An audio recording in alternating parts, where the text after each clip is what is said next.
Excited to host our third Cattle Over Coffee webinar of the summer. I want to welcome you, everybody that's joining us today. I think today's topic is certainly a very timely one. And our speaker, I think, needs no introduction, but I think he's got a lot of good information for us. Dr. Josh Maples is our extension livestock economist, and he's going to talk a little bit about beef cattle economics. So I will turn it over to you, Josh.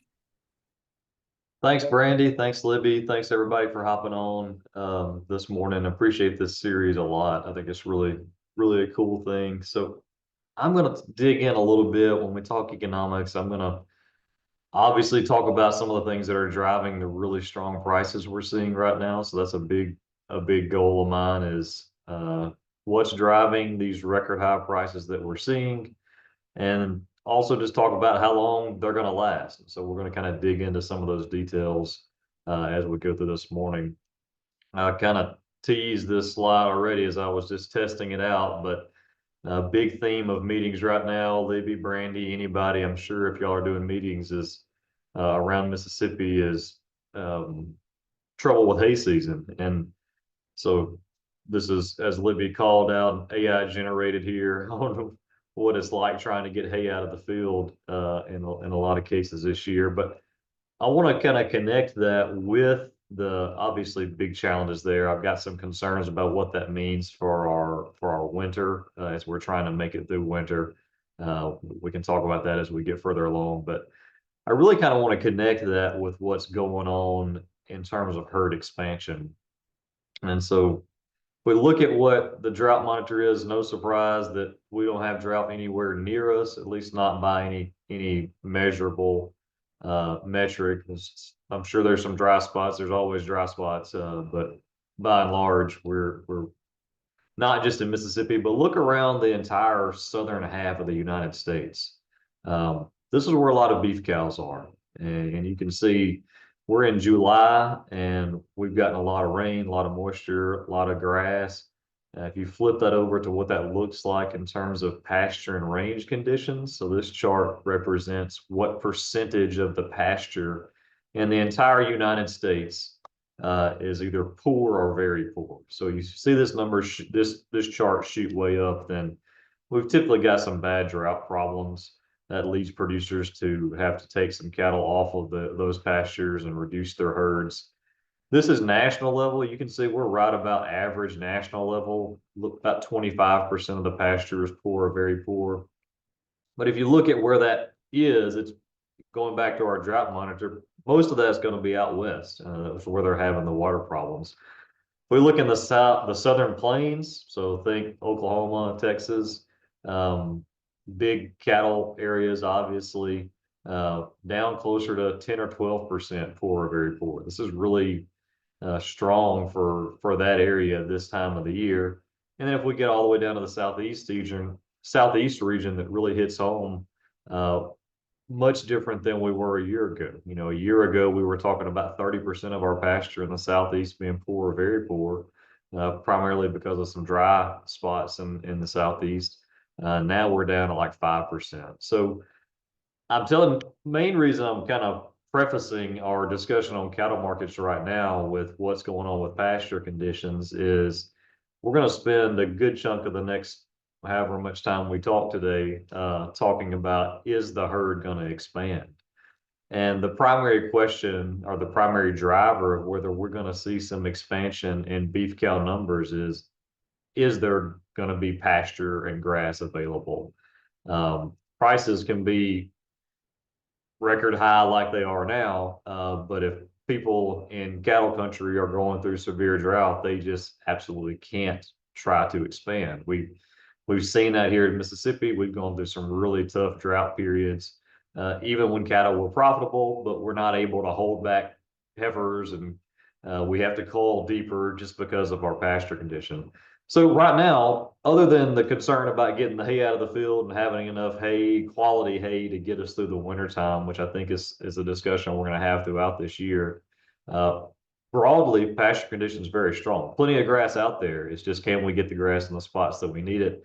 But I do think that there's there's room here in the Southeast and in the Southern Plains for us to really have these kind of expansion discussions. So with that kind of in our background or our backdrop here, let's talk about the cattle market. Really fun topic to talk about right now, especially if you're selling. Maybe not as fun if you're trying to buy in this market. Talk to producers trying to find some heifers and just having a really tough time. Supplies are really tight. If we look at what's going on with cattle prices, these are 500 to 600 pound steer prices here in Mississippi. This comes from, I don't have the source on listed on here, but this is from Mississippi Department of Ag in conjunction with USDA is where these data come from.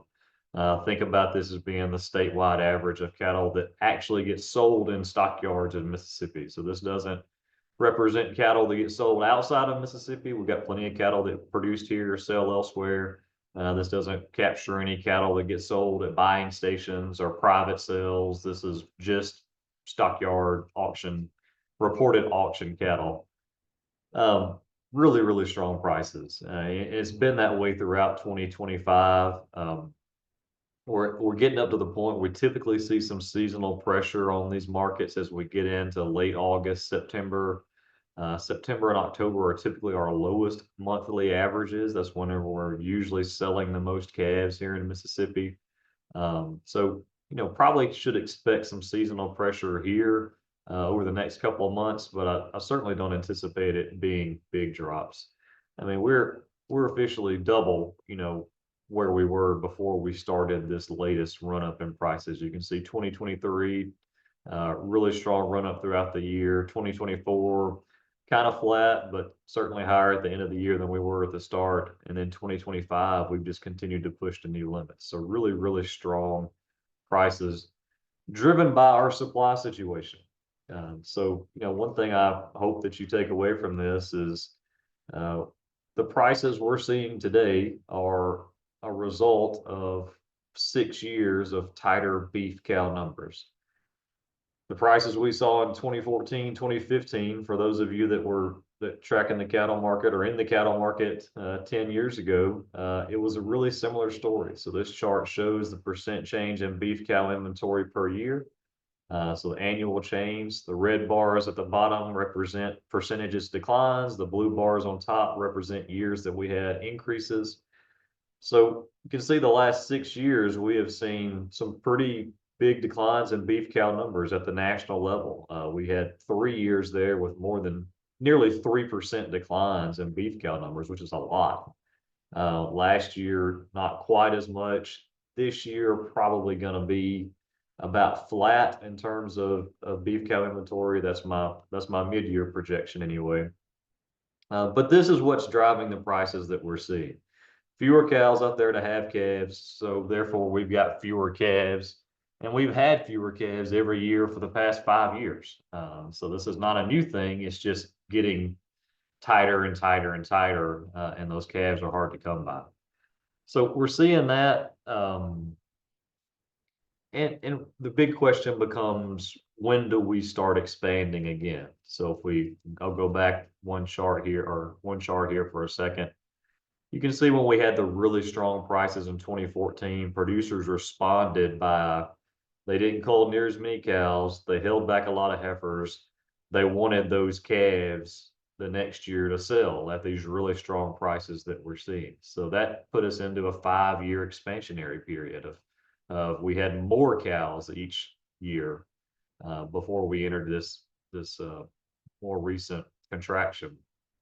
This is all part of the cyclical nature of this industry. The beef cow or beef cattle sector has been going through cycles of expansion and contraction as far back as we have data. We've got, nearly 100 years worth of data. This, I guess, 85 years worth of data or so here. You can see these cycles typically last about 10 or 11 years. The blue line here is the most recent one. 2014 was whenever we started expanding this herd. We had 5 years of expansion like we talked about. Now we've got 6 years of declines. So we've already finished year 11 of this cycle. So this is going to be at least 11. The next cycle will start whenever we start expanding again. So all this to say is, the really strong prices are obviously eye-popping, but this is nothing that's really that unusual for this industry. These are characteristics of where we are at this point in the cycle. We're near the end, and these cycles end because prices send signals to producers to expand. And so I think right now we're seeing those market signals. We're seeing really strong prices. We're seeing profitability in the beef cattle sector that we didn't see for a long time. And so that's the signal that drives producers to do things like not cull as deep on their cows or to hold back some more heifers if they anticipate prices being strong the next year. So tighter beef cow numbers, of course, leads to those tighter calf crop numbers that we talked about earlier. You can see our calf crop, we're at 2014 levels, and the projection for 2025 is likely to be the lowest calf crop that we've had in a long, long time.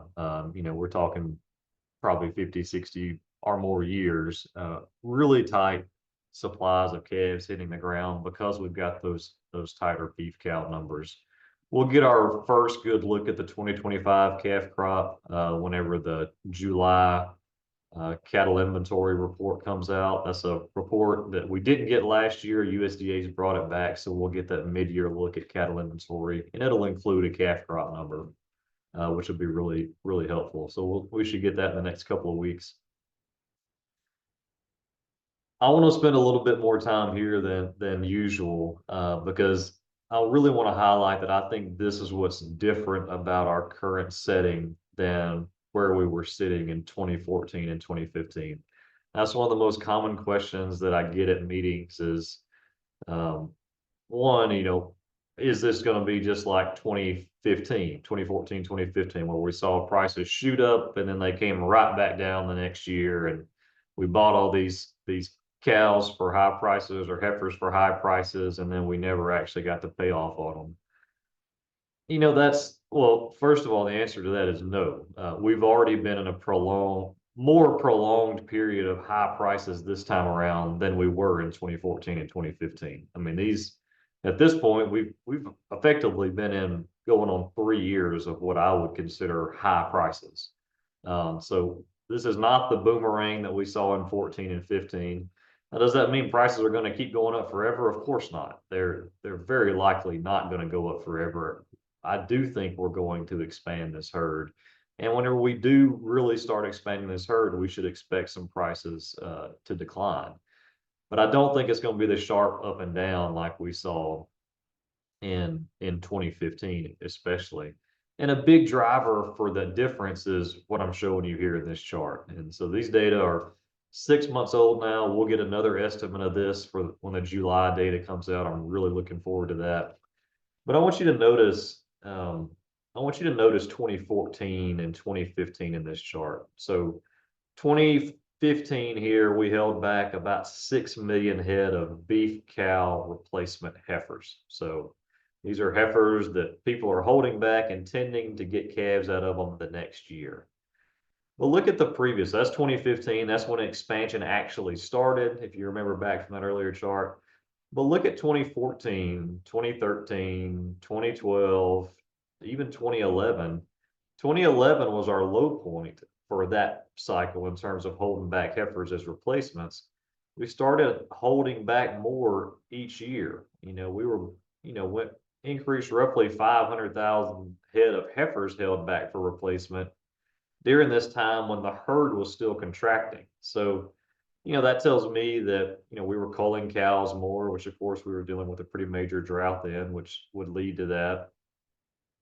But we were already holding back heifers is the point I really want to make here. So that when 2015 came around, the really strong prices came around, we'd already kind of been building up a bit. Now you can't stockpile heifers the way you can stockpile grains, but it is true that, producers were trying to build up their heifers ahead of even the really strong prices of 2014.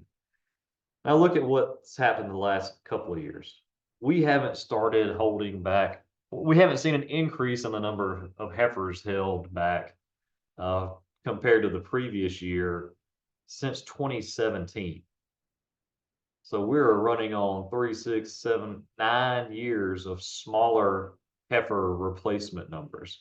Even whenever prices got really strong and they started to get really strong in 2023, I would consider them really strong in 2024. I'd consider them, this would represent 2023 because this is January 1 data. So January 1, 2024 would represent what we did during 2023. This one represents what we did in 2024. So even with strong prices, we weren't holding back heifers. We just in terms of increasing it. So low heifer retention, producers have not shown a real appetite to hold back heifers, which is a major driver of expansion. It's the major driver of expansion. Until we see this number change, we shouldn't expect the herd to get larger. Now, I do expect this number is going to increase in 2025. So whenever we get the January 1, 2026 data, I do think we're holding back more heifers this year than we did last year. But I don't think that it's going to be 5.5 million. I think I'm really interested in the July report. I expect this trend to change for us to start to see an increase, but how big that increase is going to be really telling. I do think producers have forage availability, they have pasture, the profit margins are there right now. But if you just talk to people, you don't hear a lot of people saying they're expanding. So I think this is the huge question mark over the industry right now is, are people actually going to hold back heifers, which would lead to herd expansion? Are they going to continue to sell their heifers at these really strong prices and take the payment now rather than try to delay it and get paid for the calves? So I think that's the big difference compared to 2014, 2015, and that's the big question mark in terms of how fast or when this cycle is going to turn. If we look at, this is another data point that I'm really, really interested in. So this is heifers on feed as a percent of total cattle on feed. This can tell us a lot about what producers are doing in terms of their breeding intentions. So if you look back to 2014, 2015, we got down to 31 to 32% of cattle and feedlots were heifers. That means we're bumping up on 70% of cattle and feedlot being steers primarily. Not a lot of bulls go to feedlots. This tells you that, hey, if those heifers weren't going to feedlots, they were instead staying back on somebody's pasture to try to be breeding stock, productive members of the herd. Look at what's happened recently. As we saw profit margins erode on us in 17, 18, 19, 20, we started selling a lot more of these heifers. We weren't as, we were stricter on what we held back because we needed to focus on, the ones that could be the most efficient and have the best calves. And, we were trying to make it through some really tight margin years. This number's bounced around 38 to 40% for the last couple of years. That's a really big number. And there's just no signal here. You can see in 2013, 2014, you saw this number, drop pretty sharply over a couple of years.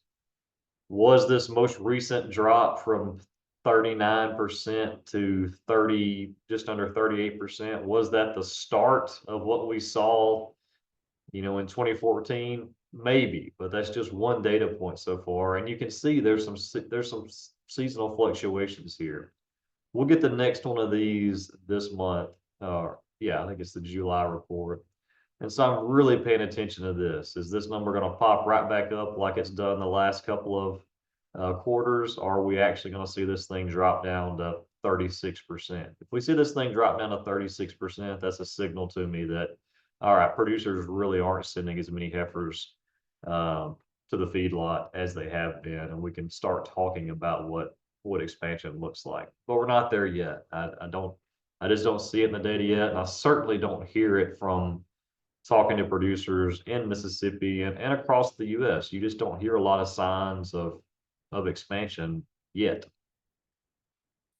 Slaughter prices really strong. Of course, this is a big driver for calf prices. The fat cattle, 230 is just incredible for fed cattle prices. The feedlots, if you think back to 2020, 2021, cattle producers, feedlots had very little leverage, non-existent leverage in a lot of cases when negotiating with packers. That pushed prices way down. There were just, quite frankly, more cattle in feedlots than the packers needed, so they were able to, push prices pretty low because we had large supplies. That table is totally turned. Right now, the feedlots and the cattle producers are in the driver's seat, and you can see this in prices. We've got tight supplies, and so it's really pushed these fat cattle prices a lot higher.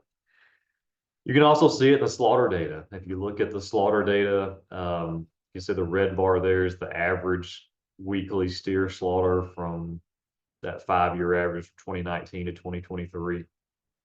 The last couple of years, 2024 was lower. 2025, you can see we've been lower, especially the last 6 to 8 weeks.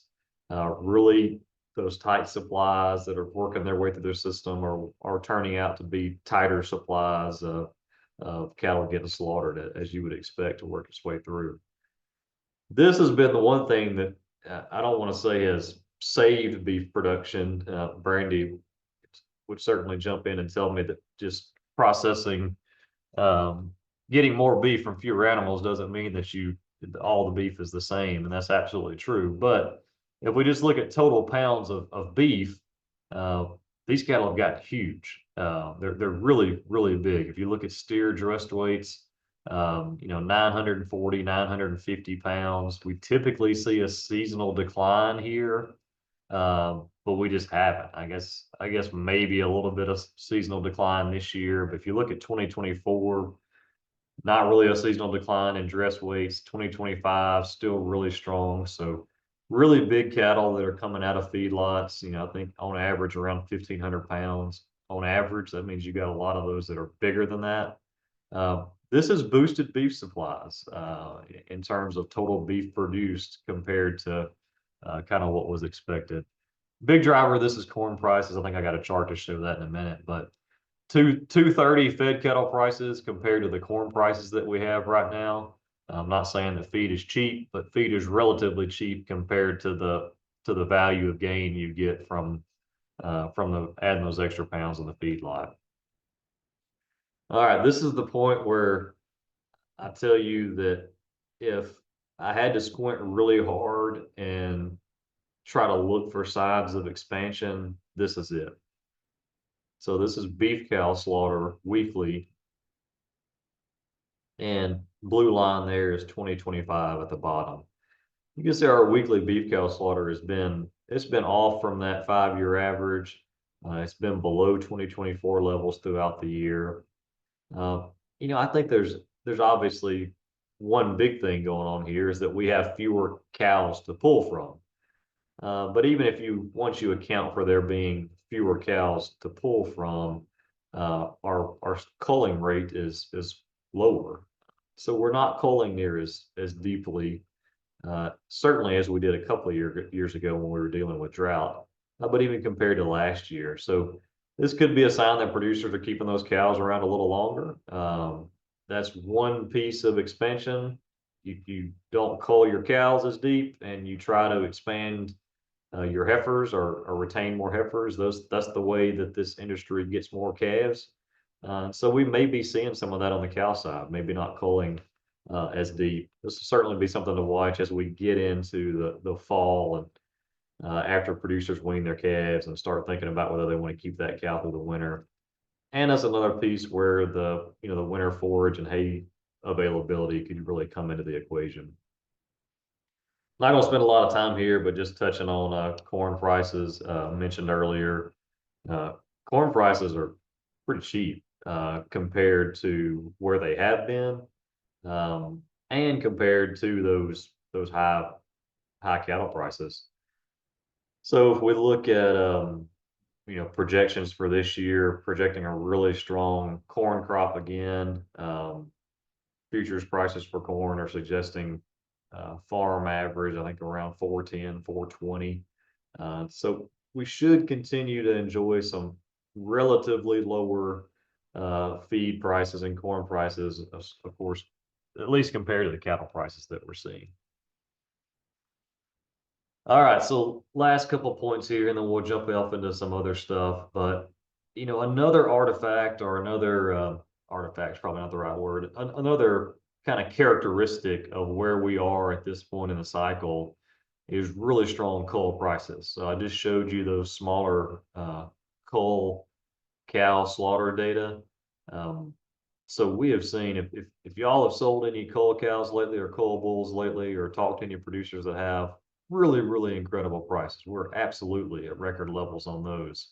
And you can see this. This chart goes back and you see the similar kind of pop. If we didn't have these last 5 years on this chart, then these 2014, 2015 prices would look huge. And they were huge.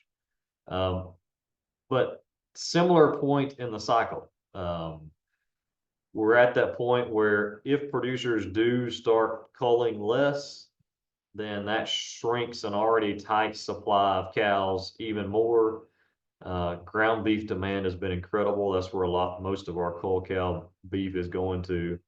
So those cows are really valuable right now because there's not a lot of them and because there's big demand for them on the ground beef side.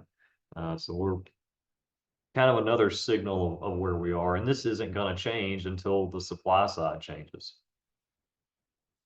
So just kind of wrapping up cattle summary, and then I'll jump into, I got a couple other just kind of odds and ends I want to talk about here, and we can answer any questions or talk about anything I want to. But tight cattle supplies, this is going to continue in 2025. I think, my projection of what we're doing in 2025 is maybe stabilizing. I could envision a scenario where cattle inventory or 2025 or beef cow inventory for 2025 is flat compared to 2024. Um, Maybe we're stabilizing this a bit by not culling as many cows. Maybe within the next month or two, we'll have some data to suggest people are holding back some more heifers. I mean, even if people are holding back more heifers, recall back to that earlier chart, that would be the first year that people have held back more heifers in the past 7 years. Like we haven't had not a single year in the past 7 have we had an increase in heifers retained for beef cows. So that would be a big change, even if it's slight. Similar to our coal cow discussion, prices are typically at their cyclical peaks. So, we talk seasonal peaks, that's within the season. That's whenever you think about, September and October being the lowest months of the year seasonally because we're selling a lot of cattle at that time of the year.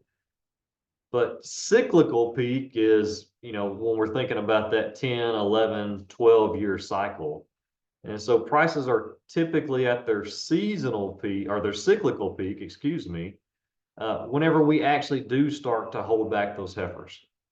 So if you think about the number of heifers we've got or the number of feeder cattle that are available to potentially be sent to feedlots or stocker operations and then feedlots, that is a really historically small number right now, but we've continued to include a lot of heifers in that total. So whenever producers do start holding back more of those heifers, that's going to shrink an already small number even tighter because we're going to hold more of them back on farms and ranches.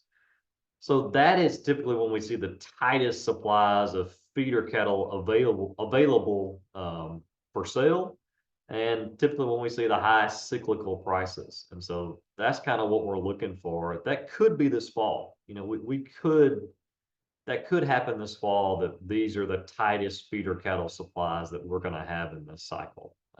That's going to be something really interesting to watch. Interest rates matter. I'm going to show you that in just a second. I think that's another key difference with this year or this cycle compared to last one. I'm really bullish on prices still. And by that, I expect strong prices through 2025. The demand side is there, barring some broader global recession. Uh, Obviously, I can't predict that. But as long as the demand side stays there, consumer sentiment stays strong, people are continuing to pay really, really high prices for the beef they're buying. And those prices are going to go higher. Beef supplies are going to be smaller this year than they were last year. And so prices should go up again. So as long as people continue to pay those prices and they've shown no they've shown no reason or no signs that they're not going to pay those prices yet. The demand side's still there. Consider LRP or futures. This you can lock in some really strong prices, offload some of your price risk using livestock risk protection or futures if you're willing to trade contracts. It's a lot more fun to do risk management whenever expectations are high than wait until they're not. Couple points here, tariff screw worms. I'm not going to jump too deep into tariffs unless y'all have particular questions on it. Still a ton of uncertainty there. A lot of back and forth on countries get hit with tariffs and then they get paused and then they're hit again and then they're paused. So there's not a lot of certainty to go on there. We can talk more about that if you've got particular questions, but I don't think they're having a huge impact on our market right now.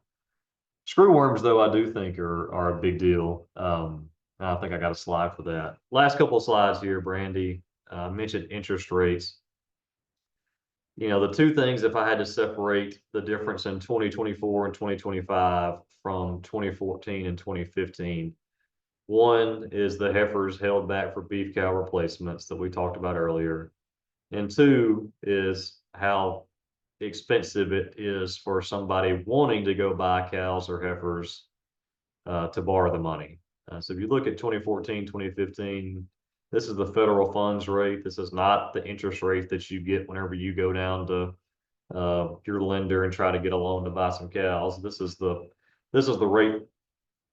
You can kind of think about it as the rate that banks borrow money at, but this is the rate that drives those interest rates. And so you look back 2014, 2015, you could borrow some cheap money. Now nobody was getting 0% loan on cows, but you could get some low single digits.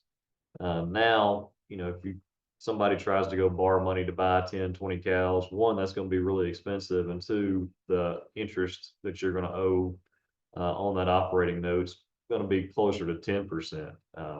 Maybe a little lower, maybe a little higher. Everything's a little different, but that really changes the math for a lot of people who in 2015 they got in and in 2025 they're not willing to absorb that. So I think that's going to mean that we've got a slower expansion period.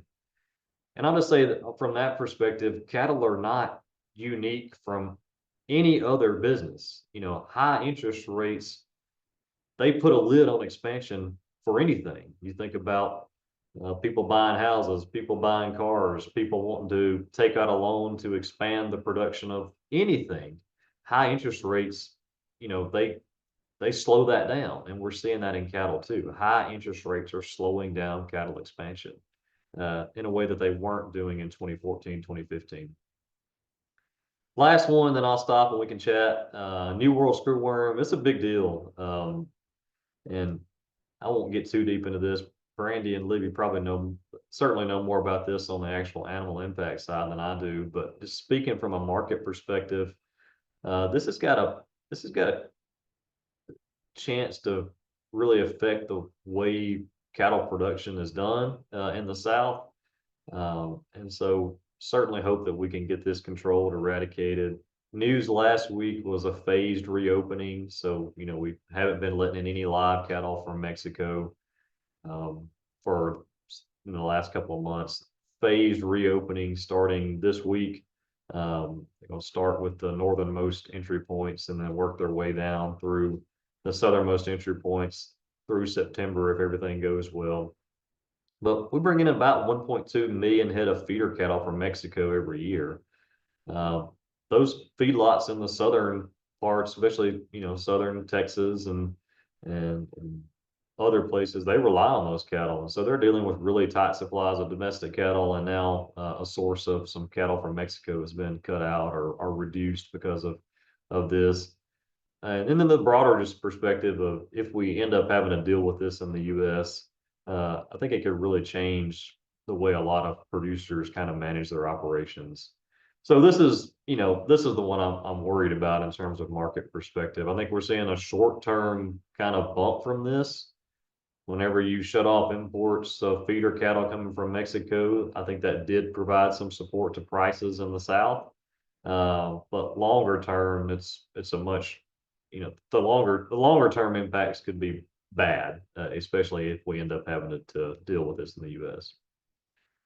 I'll stop there. I think, seeing some names on here, I know some of you get this already, but if you're interested in this kind of stuff, or if you got any producers that are interested in this kind of stuff, I send out a weekly newsletter each week that I write with some colleagues, Kentucky and Arkansas.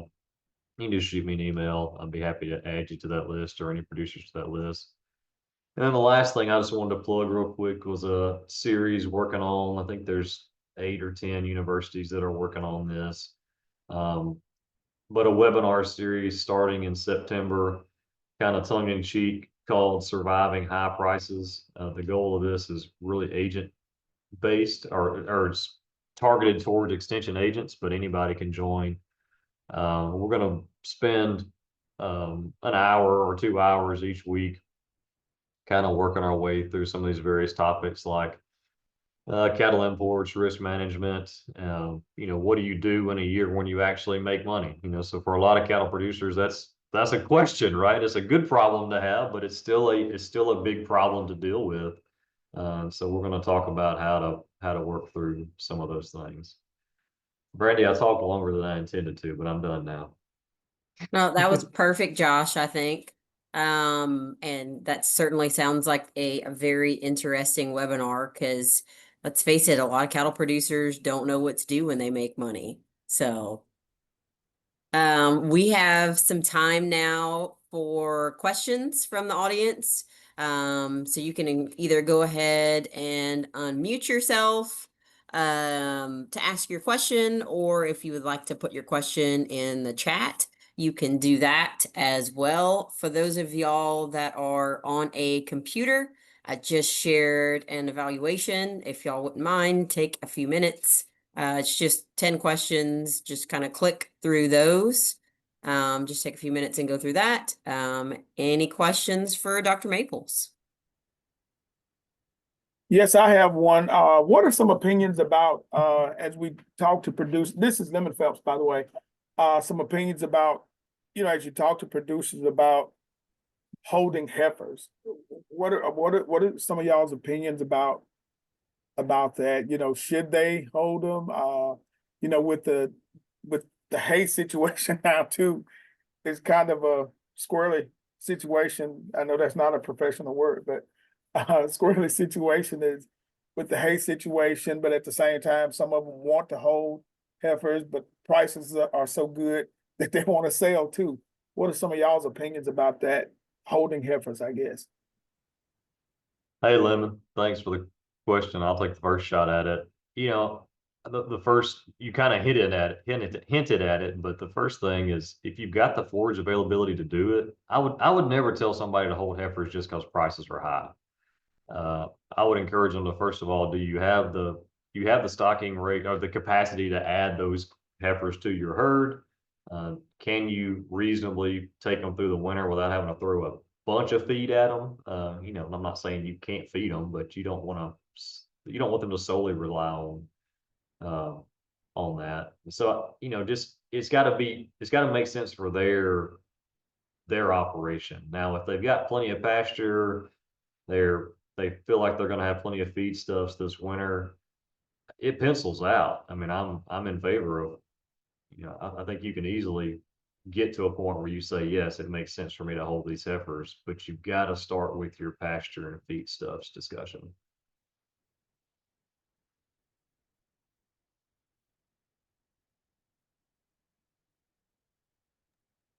I think that is certainly a very good point because it doesn't do you any good to keep heifers back if you have to spend all your profits feeding them. So that's something I think everybody needs to take a minute and consider. Any other questions from the group? That was a good one, Lemon.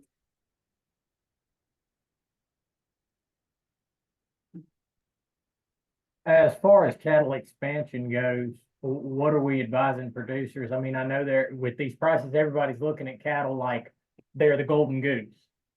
But what can you afford to buy? Do you buy heifers? Obviously, calving out heifers is an extreme concerning risk for some people. Or do you buy bred cows that are bringing, $2,500, $3,000 to sell on?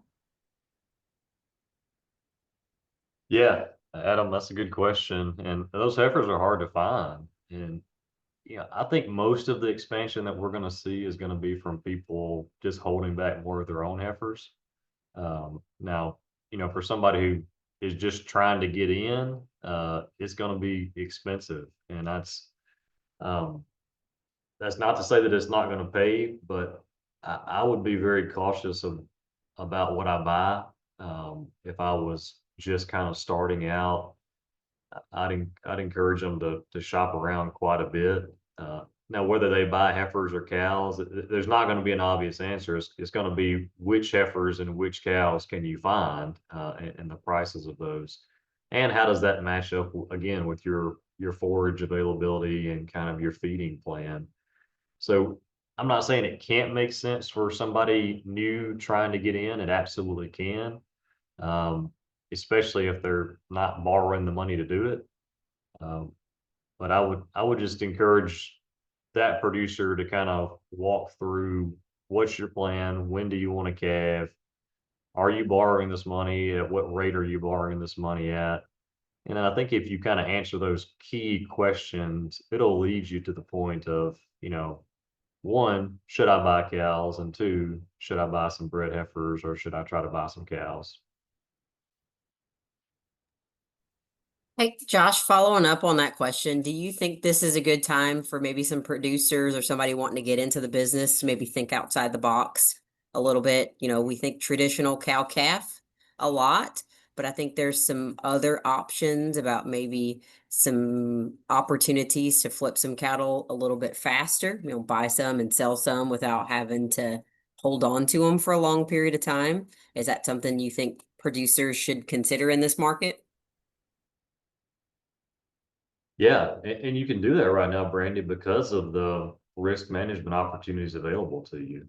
And so, if you've got the pasture to hold some cattle for any period of time, even at these really high, even at these really high purchase prices, you can go, lock those cattle in using something like LRP or some other risk management tool. And as long as you can, keep them alive and add weight to them, there's profit there. And so, it kind of comes back to your two forms of capital if you've got them. If you've got the physical forage capital, we'll call it, and then if you've got the money capital to be able to afford them, and then you protect yourself on the price risk side, there are absolute opportunities, even in these really high prices, for producers to go out there and either do some stocking operations or, I know plenty of people that are doing cows. Whenever you see the cow prices, what they've done over the last couple of years, there's people that are buying cows and trying to hold them. That's a little trickier that's a little riskier, quite frankly, because there's not good risk management for that. So you're leaving yourself open to price declines. But yeah, it doesn't have to be the long-term play of buying a 8-month-old heifer and trying to get her developed and trying to get her bred and not get a calf out of her for, not getting revenue out of her for 2 years. It doesn't have to be that. I think everybody's situation is going to be unique based on what they've got available to them right now from a capital perspective.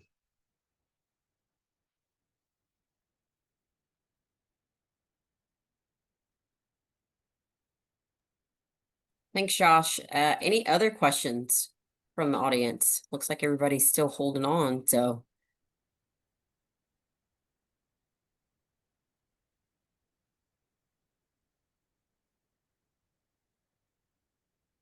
Well, I don't see anything in the chat box. Libby, do you have anything? Not at this time. I like Brandy, that summary. That Brandy. summary kind of answered my questions. I'm sorry, Libby, I didn't mean to cut you off. Could you distribute that, a series that Josh shared with us? Yep, I was gonna actually ask Josh to share that flyer and I was gonna post it on our website. It looks like he just also stuck it in the chat box as well. Yep, it's in the chat box. I'm gonna blast it out to all the extension agents and of course get it to you too, Brandy, so we can post it everywhere. It's pretty cool. I looked at the registration on that one yesterday, and I think we've got folks from like 12 different states, including Hawaii, that have already registered for this. So the goal on this one is, you know,